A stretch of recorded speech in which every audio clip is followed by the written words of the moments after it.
सभी को नमस्कार। मैं राजकुमार विश्वकर्मा। आज हमारी एक खास चर्चा है।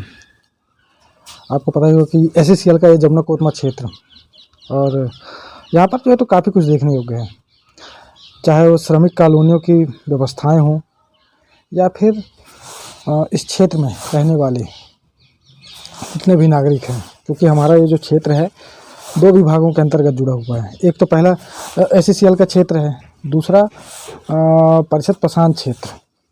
तो यहाँ पर तरह तरह की जो व्यवस्थाएं भी कई तरह की चीज़ें हैं जो यहाँ पर लगातार देखने को मिलती हैं। आज हमारे साथ इस क्षेत्र के भारतीय मजदूर संघ के 2 नेता मौजूद हैं, एक पांडे जी और एक संजय सिंह जी हैं, जो कि BMS के पुराने नेता हैं। और यहाँ पर लगातार जो है तो देख रहे हैं हम कि काफ़ी सारी लड़ाइयाँ इन्होंने लड़ी इस क्षेत्र में रह करके, खास करके उन श्रमजीवियों के लिए जो कि लगातार कहीं ना कहीं पर काम कर रहे थे अपना। तो चलिए इनसे थोड़ा सा सबसे पहले परिचय जानते हैं कि हमारे पांडे जी और संजय जी जो हैं तो किस पद में हैं और कब से ये जो है तो यहाँ पर भारतीय मजदूर संघ में आए। संजय जी, मैं सबसे पहले आपसे जानना चाहूँगा और फिर पांडे जी से भी। तो सबसे पहले मैं आपका परिचय जानना चाहूँगा कि आप कब से जो है तो इस क्षेत्र में हैं और भारतीय मजदूर संघ में जो है तो कब से हैं आप? मैं 89 में मेरी भर्ती हुई रही और मैं 91 से यहाँ पे हूँ, जोहिला क्षेत्र से ट्रांसफ़र होकर यहाँ पे आया रहा। इसके बाद मैं खेल में 5 साल, मैं 1996 से जमुना OCM का सचिव पद मेरे को सौंपा गया रहा। तभी से मैं नेतागिरी में घुसा और आज मुझे 26-27 साल हो गए भारतीय मजदूर संघ की नेतागिरी करते। इस दौरान बहुत बदलाव भी देखा, लेकिन हम लड़ते रहे, श्रमिकों के लिए जूझते रहे और आप लोगों के आशीर्वाद से, दया से हम हमेशा सफल भी हुए। पांडे जी, आपका दायित्व तो क्या था और कैसे यहाँ तक पहुँचे? भारतीय मजदूर संघ में बहुत सारे दायित्व रहे। सन 1984 का भर्ती हूँ और 85 में भारतीय मजदूर संघ का ज्वाइंट सेक्रेटरी, उस समय के तत्कालीन ब्रह्मा शंकर दुबे हमारे सेक्रेटरी हुआ करते थे और वासुदेव सिंह अध्यक्ष होते थे। तब से लेकर आज तक विभिन्न राहों पर लेकिन भारतीय मजदूर संघ का ही काम किया। और अब मैं 1 महीने पहले रिटायर हो गया हूँ और इस रिटायरमेंट की बात को जानते हुए भारतीय मजदूर संघ प्रदेश ने हमें अनूपपुर जिले का पर्यावरण मंच का संयोजक नियुक्त किया है। और पर्यावरण स्वास्थ्य के दृष्टिकोण से, समाज के दृष्टिकोण से बहुत महत्वपूर्ण विषय है। और भारतीय मजदूर संघ ने हमारे जुझारूपन और हमारे कार्यक्रम को जो हमने कोयला के क्षेत्र में किया, और फिर भारतीय जनता पार्टी, आपको पता होना चाहिए कि भारतीय जनता पार्टी सन 1990 में यहाँ थी ही नहीं। लक्ष्मी आर्मो विधायिका थी। उसके बाद नगर पालिका का चुनाव हुआ तो मैं नगर पालिका परिषद पसान में वार्ड नंबर 2 का भारतीय जनता पार्टी का प्रत्याशी था। और 3 मंत्री, 2 विधायकों ने प्रचार किया।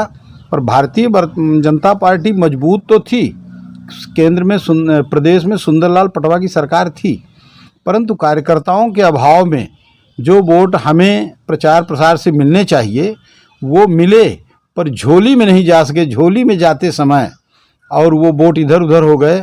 और भारतीय जनता पार्टी की उस समय पर 1 पार्षद जीता था, परंतु चूंकि एकदम शैशवावस्था में था।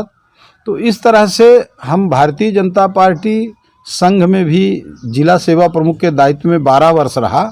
और वर्तमान में इस समय पर्यावरण मंच अनूपपुर का जिला संयोजक का दायित्व है।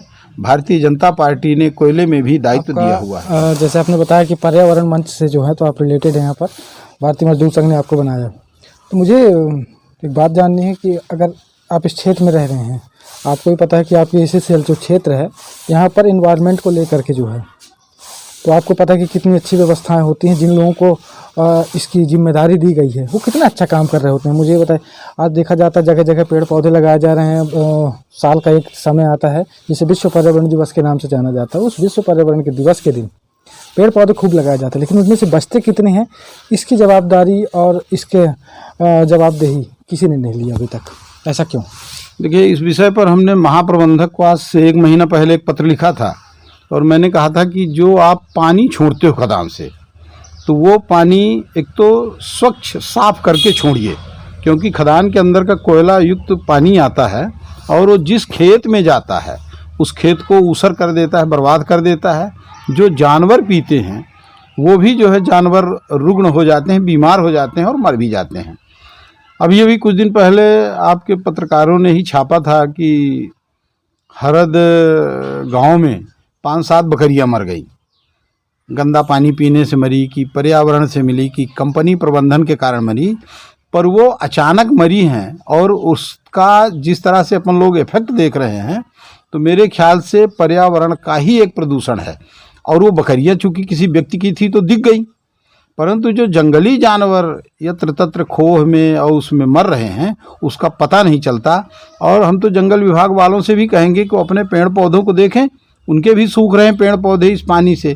तो कालरी प्रबंधन को जब इतना सारा फंड मिलता है तो स्वच्छ पानी दें, स्वच्छ वातावरण के बारे में बात करें।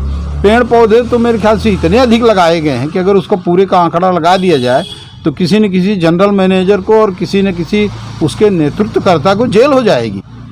और ये ऐसा विश्व की समस्या बन गई है, केवल भारत की, मध्य प्रदेश की, कोयलांचल की नहीं है, जिस पर बहुत सारे लोग ध्यान दे रहे हैं। ऐसी कहावत है कि जब जागो तभी सवेरा, और जहाँ से शुरुआत की वहीं से सब कुछ हेरा।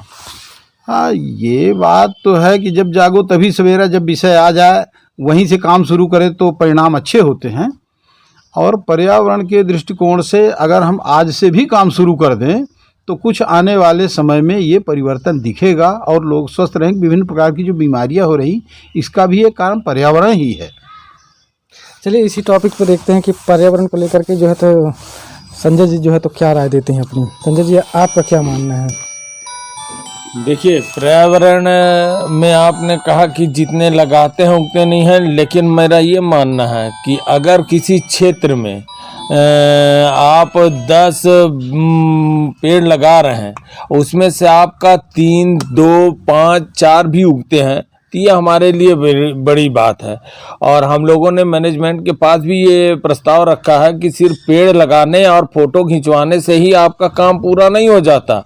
पेड़ लगाने के बाद वो कैसे पल्लवित हो, कैसे बढ़े फूले, इसका भी आपको ध्यान रखना चाहिए। मैनेजमेंट ने माना, अब वो यहाँ पे उसको वो ईंटों से जाली बना के और ऐसे करके बहुत जागरूक हुई है। मैनेजमेंट को भी हम इसमें वो कहने हैं कि धन्यवाद है उनका कि वो बहुत जागरूक है। अगर हम लगाते हैं पेड़ पौधे तो 100 में से कम 40% भी अगर उग जाते हैं तो हमारे लिए बहुत, हमारी विजय, हम इसमें अपनी विजय मानते हैं। और देखिए कि अभी विगत कुछ समय से आप जमुना कोतमा क्षेत्र में निकलिए, जहाँ पे पहले आपको खाली दिखते रहे, अब पूरे जगह आपको वृक्ष, पेड़ पौधे, लोग जागरूक हुए हैं। क्योंकि अब समझ रहे हैं शहरों की अवस्था देख के कि अगर अभी भी हम नहीं जागरूक हुए तो ये आज कोरोना है, कल को कोई दूसरी बीमारी आएगी। इसलिए सब सतर्क हैं, सब कर रहे हैं, सबको अपने अपना काम करने की जरूरत है महोदय। यहाँ पर एक विषय और आया कि SCCL क्षेत्र है, तो SCCL क्षेत्र में आपको पता है कि यहाँ पर वो श्रमवीर जिन्होंने कालरी की खदानें शुरू होने से लेकर के जब तक वो रिटायरमेंट नहीं हो जाता तब तक अपनी सेवा देता है। उसके लिए जो है तो अस्पतालों की सुविधाएं दी गई, शिक्षा की व्यवस्थाएं दी गई, हर चीज़ की व्यवस्थाएं मिली। मगर आज देखा जा रहा है कि वो श्रमिक जो दिन रात मेहनत करके आ रहा है उसको समय से पानी नहीं मिल पा रहा है। वही श्रमिक अस्पताल जा रहा है तो उसको ठीक से इलाज नहीं मिल पा रहा है।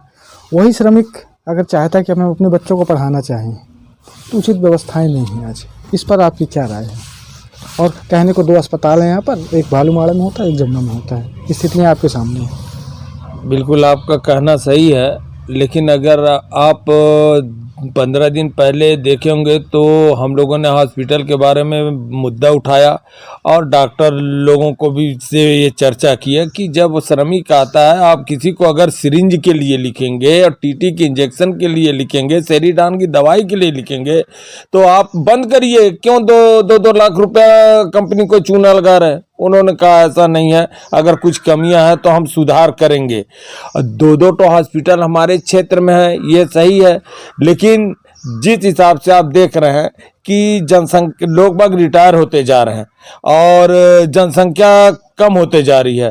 तो हम एक ही हॉस्पिटल रखें, लेकिन हम चुस्त दुरुस्त रखें, हम हर चीज़ों का वहाँ पे दवाई उपलब्ध रखें, ताकि हमारा जो वर्कर है, श्रमिक है, इधर उधर ना भटक के सीधा पहुँचे। तो और अगर आप डिस्पेंसरी भी रख रहे हैं, जैसे जमुना काली में डिस्पेंसरी है, यहाँ पे एक घनी आबादी है जमुना कोतमा क्षेत्र में, बहुत जमुना काली में बहुत लोग रहते हैं, तो उसके लिए डिस्पेंसरी में मैनेजमेंट को बिल्कुल यहाँ पे दवाई रखना चाहिए, डॉक्टर रखना चाहिए। और हम लोग इसके लिए हमेशा मैनेजमेंट से बहस करते हैं, इनके लिए हम लोग आवेदन भी उनके करते हैं कि आप यहाँ पे दवाई का भरपूर व्यवस्था रखें।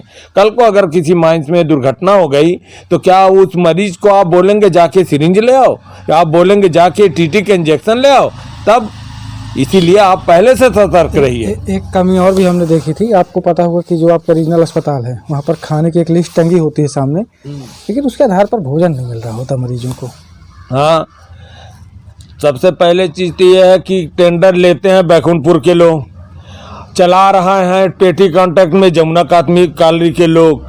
अगर बोलने जा बोले हम तो किसी तरह चला रहे, अरे किसी तरह चला रहे हो। और मैनेजमेंट के भी मैं बता दूं आपको, मैं हॉस्पिटल में भी कुछ दिन पहले गया रहा हूँ, वहाँ पे मैं जब घूमा 120 रुपया प्रति उसका है दिन का, एक मरीज का वो। तो 120 रुपये में आज के डेट में आप बताइए कि 120 रुपये में क्या आप खाना खिला सकते हैं, जिसमें 4 टाइम, 2 टाइम भोजन, 2 टाइम नाश्ता। तो अब आप अंदाज लगा लीजिए, बाकी जो देख रहे हैं वो अंदाज लगा ले। इसीलिए हम लोगों ने SCCL में ये बात उठाया है, खास जमुना कोतमा क्षेत्र से मैंने ले जाके ये चीज़ वहाँ पे रखा है SCCL के पटल पे कि भाई हमारा जो खाने की क्वांटिटी है उससे आप बढ़ाइए। 120 रुपये में आप चाहें कि 4 टाइम का भोजन अगर हमारे बीमार आदमी। ये जो टेंडर सिस्टम जो आज हो रहे हैं, तो क्या ये पहले भी होते थे? नहीं होता था, तो अपना जमुना कोतमा करता रहा, ताकि अगर कुछ गड़बड़ी हो तो हम डॉक्टर को पकड़ें, GM को पकड़ें, अपने सबेरिया को पकड़ें कि आप कैसे किए। अब ये होता है बिलासपुर से, हम लोग को बिलासपुर में फोन लगा के बोलते, बोले हाँ देखते हैं, कर रहे हैं, आप चिंता मत करिए, बस वही और क्या। यहाँ तमाम जो है तो कई सारी गतिविधियाँ, जिसमें सबसे ज़्यादा समस्या जो है तो आई किसको, वाटर सप्लाई को लेकर के। 2 फिल्टर प्लांट बनाए गए उस समय पर, जो कम से कम 1 करोड़ 10 लाख की लागत सब दोनों को मिला करके लगी। और आज भी ये स्थितियाँ हैं कि जब सवाल खड़ा किया जाता है तो बताया जाता है कि वहाँ पर पाइपलाइन फूटी, वहाँ पर पाइप फूटे हुए, इस वजह से हम पानी सप्लाई नहीं दे पा रहे हैं। देखिए, ये जब फिल्टर प्लांट बना रहा, ये बहुत पहले बना रहा, उस समय यहाँ पे इतनी घनी आबादी नहीं रही। आज यहाँ पे चारों तरफ घनी आबादी आ गई है और लोग बाग की फिल्टर हमारा उतने बड़ा है, तो एक सीमित मात्रा में पानी लोगों के पास पहुँचता है। वो तो भलो हमारे यहाँ के नगर पालिका का कि जिन्होंने सबके द्वार द्वार पे नल लगा के और लोगों की पानी की समस्या, वरना पानी की समस्या तो यहाँ है ही है। हम नहीं, एक मिनी ओशियम में उसका प्लांटेशन तैयार किया गया था, लाखों रुपए की लागत लगी, 50-55 लाख का कुछ था। आज वहाँ पर कोई भी जो है तो मटेरियल नहीं बचा है, भगवान जाने वो कहाँ गया। आप हमारे यहाँ के एक महामहिम श्रीमान GM साहब पांडे साहब आए रहे, उन्होंने क्या नाम से यहाँ पे फिल्टर मिनी ओशियम से पानी लाने का एक ठो तरीका बताया। इसके बाद कुछ ठेकेदार उसमें लगे, वो ठेकेदारों से जब पानी का जा देखे तो उसका कास्ट इतना पड़ रहा था, आधा बन के वो काम आपका रुक गया। जैसे वही मैं इनको कहूँगा तो उसको हम लोगों ने नाम दिया तुगलक शाह, जिसने दिल्ली से दौलताबाद राजधानी करी, फिर राधे में दौलताबाद से पुनः दिल्ली किया, जिससे करोड़ों रुपया भारत सरकार को उस समय में खर्च हुआ। वही हाल हमारे जमुना कोतमा क्षेत्र का रहा कि पानी यहाँ से ना लाके, भारत से ना लाके, हम पानी लाएंगे मिनी ओशियम से, और मिनी ओशियम से आधा जब हुआ तो बोले यहाँ का फेल है, मिनी ओशियम से पानी नहीं आ सकता। हमारे GM साहब ने, जो उस समय के तत्कालिक GM मिस्टर पांडे रहे, ठेकेदारों के गले में फूल मालाएं डाल के उनका स्वागत किया। कहाँ गए? कुछ नहीं। ये सब जानते हैं कि भर्राशाही क्षेत्र में शुरू से रहा और चल रहा है। जब भी वर्तमान में जो नए टेंडर हुए हैं, BMC के जो टेंडर हुए हैं, आपको पता है कि पहले जो है तो सारे टेंडर अलग होते थे, तो कम से कम सब कुछ देखने को मिलता था सामने। अब एक व्यक्ति जो है तो सिंगल 1% जो है तो काम कर रहा होता है। अब वो कितना काम करेगा कितना नहीं, इसका कुछ मापदंड है ही नहीं, क्योंकि सारे टेंडर तो एक ही में चले गए। तो आपको क्या लग रहा है इसमें? बिल्कुल ये गलत है। अभी मैं अपने बता दूं कि आप देख रहे होंगे मेरे यहाँ भी कुछ बना है, तो ये बनाने के लिए मुझे पहले बिलासपुर में खबर करना पड़ा, बिलासपुर से वहाँ से उनको वो ऑनलाइन भेजे, पता नहीं क्या यहाँ पे टेंडर निकला, तब एक ठेकेदार को टेंडर हुआ। अब हम अगर यहाँ पे जाके बताते हैं ऐसे सिविल या सिविल को तो हंसता है, बोला कि रिपोर्ट कर दिए हैं, बोला और एक बार कर दीजिए, ये तरीका है। तो बताइए आपको, देखिए कि किस कापर करूं सिंगार पिया मोरानहर, जब जिससे बोलना है वही हाथ उठा दे रहा है कि बिलासपुर में आपका नंबर आपके पास आया होगा ना, मोबाइल में देखिए नंबर होगा, उससे रिपोर्ट कर दीजिए। तो बस वही चीज़ आपको बता ही दिया कि अब किससे हम बोले। फिर भी हम लोग करते हैं। बिलासपुर में आज मैंने रिपोर्ट कर दिया कि हमारे यहाँ की ये समस्या है। उन्होंने आश्वासन दिया कि हम आपके जो समस्या है उसे दूर करने का पूरा प्रयत्न करेंगे। निजीकरण को लेकर के आप लोगों की क्या राय है? क्योंकि धीरे धीरे जो स्तर है वो निजीकरण की ओर जा रहा है। आज चाहे अस्पतालों की बात करें, चाहे शिक्षा विभाग की बात करें, या किसी भी चीज़ को लेकर के, क्योंकि बैनर पोस्टर में बहुत कुछ दिखाई दे रहा है, कागजों का विकास बहुत है, लेकिन धरातल में कुछ नहीं है। और ख़ास करके निजीकरण को लेकर के, इससे क्या आप लोगों को लगता है क्या कि वाकई में आने वाले भविष्य पीढ़ी का जो है तो भला होगा या सब गर्त में जाएंगे? मैं एक चीज़ जानता हूं कि हमारे भूतपूर्व प्रधानमंत्री अटल बिहारी वाजपेयी जी ने एक चीज़ कहा कि जो सरकार कोल, रेल, तेल, भेल इन सब को नहीं चला सकती, वो सरकार को सत्ता में बने रहने का कोई अधिकार नहीं है, क्योंकि ये सरकार इसी से सरकार देश के ऊपर कंट्रोल रखती है। पता नहीं उनके मेरे 10 साल नहीं हुआ कि वो ये लोग का वो चल गया कि सब बेचने में लग गए हैं। निजी किस कारण से ये सब को निजीकरण करना चाह रहे? क्या जरूरी है कि निजीकरण करने से हर चीज आपका हो जाएगा? आज आप बताइए, जब कोरोना काल में लोग बाग घर से नहीं निकल पा रहे हैं, घर से नहीं निकलते हैं, कोल माइंस का मजदूर जाके वहां पे कोल माइंस में कंधे से कंधा सटा के उत्पादन करता है। देश में एक दिन भी बिजली में की कमी नहीं आने दिया, देश में एक दिन भी हमारी रेल मालगाड़ी सेवाएं नहीं रुकी। ये कौन किया? नर्स, एक दिन नर्स, डॉक्टर, ये सब घूम घूम के सैकड़ों लोग काल के गाल में समा गए। पुलिस विभाग काल। ये क्यों? ये सरकारी थे। अगर हम भी ये भी प्राइवेट हो जाएंगे तो घर के अंदर घुस जाएंगे, ताला लगा के बोल देंगे कि बोल दो घर में नहीं है। लेकिन चूंकि हम सरकारी आदमी है, सरकार का हमारी है, हम देखते हैं सरकार हमको पाल रही है, पोस रही है, तो हम लोगों ने उस कोरोना काल में कंधे से कंधा मिला के जाके घरों में काम किया, चाहे नर्स हो, चाहे डॉक्टर हो, चाहे कोल माइंस का वर्कर हो, चाहे पुलिस विभाग हो। तो इसलिए सरकार की ये नीति जो सबको वो कर रही है निजीकरण, बिल्कुल गलत है। अमेरिका की तर्ज पे भारत चलेगा। वो 33 करोड़ की जनसंख्या वाला देश है, हम 133 करोड़ की 1 अरब 33 करोड़ की जनसंख्या वाले देश हैं। हमारे लिए ये नियम, अमेरिका का नियम यहाँ लागू नहीं हो सकता, इटली का नियम यहाँ लागू नहीं हो सकता। आपकी क्या राय है इन सब विषयों पर? देखिए, निजीकरण से जनता दुखी होगी। एक वर्ग बहुत ऊपर जाएगा और दूसरा वर्ग बहुत नीचे जाएगा और वर्ग संघर्ष होगा, देश कोलैप्स हो सकता है। मेरा तो यही कहना है। और ये जो सिस्टम चल रहे हैं SCCL के, उनके लिए भी कुछ कहना चाहेंगे? क्योंकि अब आप रिटायरमेंट तो हो चुके, लेकिन कहीं ना कहीं लड़ाई अभी बाकी है। देखिए, कोयले के सिस्टम के लिए हमें ज़्यादा तो नहीं कहना है, पर जो इनका तरीका है ये इनको खुद डुबा देगा और ये भी नष्ट हो जाएंगे। देखिए, मैन पावर की भर्ती तो हो नहीं रही, अगर भर्ती हो रही तो अधिकारियों की हो रही है, वो भी काफ़ी नॉमिनल मात्रा में, काफ़ी कम मात्रा में हो रही है। तो जब वर्कर नहीं रहेगा तो SDL कौन चलाता है? वर्कर चलाता है। फिटर गाड़ी ठीक करता है। और जब ये सब काम नहीं करेंगे तो ये अधिकारी केवल हुक्म चलाना और एक टेबल इधर रखो, एक टेबल उधर रखो की प्लानिंग करना, इससे कोल इंडिया चलने वाला नहीं है। और हम आपको बता दें कि जहाँ पर 20 और 25 अकाउंटेंट हुआ करते थे, 25 से 30 स्टोर कर्मचारी रहा करते थे, वहाँ 4-4, 5-5 आदमी बचे हैं। अब अधिकारी केवल इन कर्मचारियों को चमका के, डरा के और मैं तो कहता हूं कि 55 से ऊपर के सभी इनके कर्मचारी हो गए। मेरे ख्याल से कोल इंडिया का मैन पावर का 55 या 58% माने 58 की एज के ऊपर चल रहे हैं।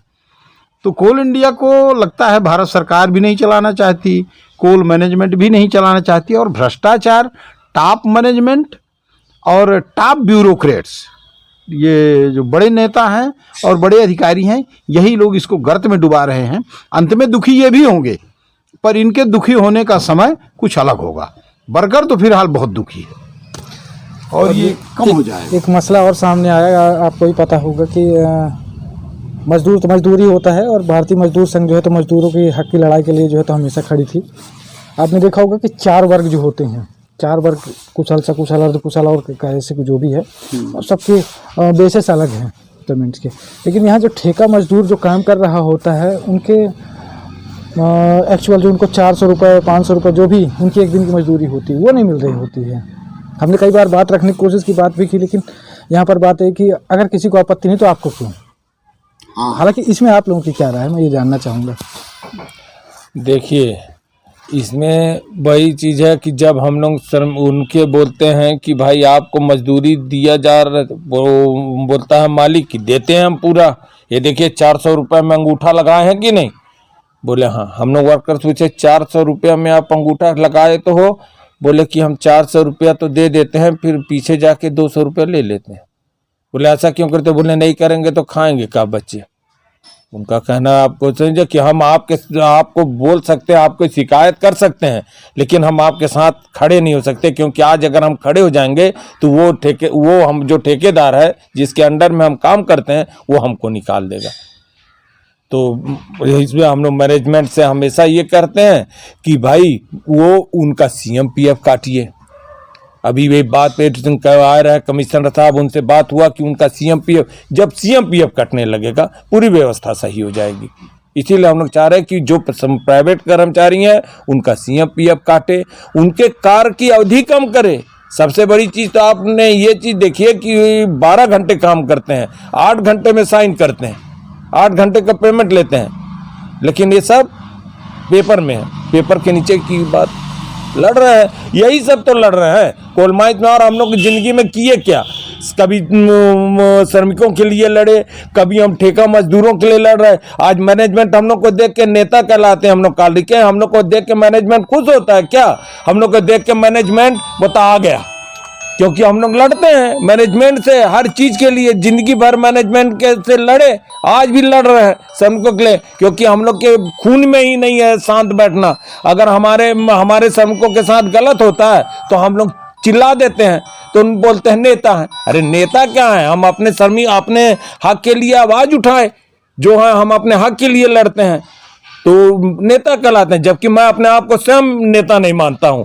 हम क्या हैं? हम एक अपने राह पे चलने वाले कर्मचारी हैं, अपने हक के लिए लड़ने वाले, आवाज उठाने वाले मजदूर हैं। अब आप इसे नेता मानते हैं तो मानिए, लेकिन हम नेता नहीं है, हम एक मजदूर हैं। हम अपने हक के, हाँ, हक के से पीछे हम नहीं हटेंगे श्रीमान। यहाँ पर इन सारी गतिविधियों के साथ जो है तो आप देख रहे होंगे कि कई वर्षों पुराने जो यहाँ पर कॉलोनियाँ बनी है, जो भी हैं, धीरे धीरे ध्वस्त होने को है।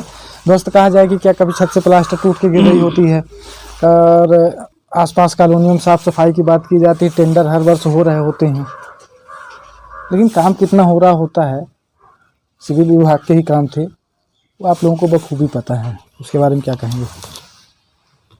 देखिए, विजिलेंस के यहाँ छापे पड़े, थारो रिपेयरिंग में जो क्राइटेरिया बनी थी कि इतने क्वार्टरों का इस तरह से जीर्णोद्धार होगा, क्योंकि यहाँ सन 60 और उसके पहले 1-2 साल पहले के बने क्वार्टर हैं जिनके ईंटा सड़ गए हैं, और उसको करने के लिए बिलासपुर ने ऑर्डर किया और यहाँ पर काम भी हुआ। लेकिन ऐसा काम हुआ कि जो कुछ चलता पुर्जा का आदमी था उसका तो कुछ काम हो गया, और बाकी लोगों की लिस्ट भर चली गई है, पैसा निकल गया है, और बहुत सारे अधिकारियों को जेल हुआ है, बहुत सारों को जेल होने वाली है, और कुछ लोग जो है तो दायरे में है कि मैंने इनकी ऊपर जांच अभी होगी। अभी आप देखे होंगे CM-PF के कुछ कमिश्नर कुछ सस्पेंड हुए हैं, कुछ नगर पालिका के इसी तरह के। हमारे यहाँ नियम बन जाता है, नियम पर चलता कोई नहीं है, और जब नहीं चलता है तो उसको अंत तक में जेल होती है और सज़ा होती है, और ये होगी और यहाँ भी होगी। जमुना कॉलोनी में भी ये थारो रिपेयरिंग के नाम पर जितना कुछ खाए हैं, मैं आपसे ये आंतरिक बात बता दूं कि बहुत लोग टारगेट में हैं। इनकी तनख्वाह हिसाब किताब से है, प्रॉपर्टी अरबों खरबों की हो गई है। तो होगा, परिवर्तन होगा, उसको देखते रहिए। इसमें आपके सामने मैं भी कुछ कहना चाहूँगा। थारो रिपेयरिंग में हमारी यूनियन लीग के ऊपर भेजी, वहाँ से आए, बोले कि ये आ गए हैं विजिलेंस से, अब आपकी सब समस्या हल हो जाएगी। हम लोग खड़े रहे, विजिलेंस वाले आए, उनको लेके कौन आया? हमारे कॉलोनी के जो सिविल और बाकी अधिकारी लोग थे। जिस घर में वो इशारा करें उस घर में वो लोग जाते रहे, और उसी घर से इंटरव्यू, उन्हीं घर से पूरा, हाँ आपका बन गया ले गए। 3 दिन 4 दिन रहे। 3-4 दिन में उनका काम तो हमारा, समस्या तो हमारी कुछ नहीं हल हुई। हाँ, गेस्ट हाउस का खर्चा जरूर बढ़ गया रहा भारी तादाद में उनके 4 दिन रहने से। तो ये आज की चर्चा थी, और इसी चर्चा के साथ जो है तो इसको समापन करते हैं, और अगली कड़ी में हमारी मुलाकात फिर होगी कुछ ऐसी चर्चाओं के साथ।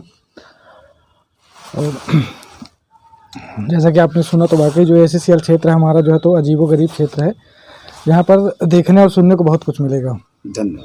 तो इसके साथ मैं विराम देना चाहूँगा। मैं राजकुमार विश्वकर्मा, धन्यवाद। और प्रयास यही होगा कि ऐसे ही मुद्दों को जो है तो लेकर के मैं आगे बढ़ता रहूँ, और सभी का सहयोग, और आप लोग यूँ देखते रहिए, बने रहिए।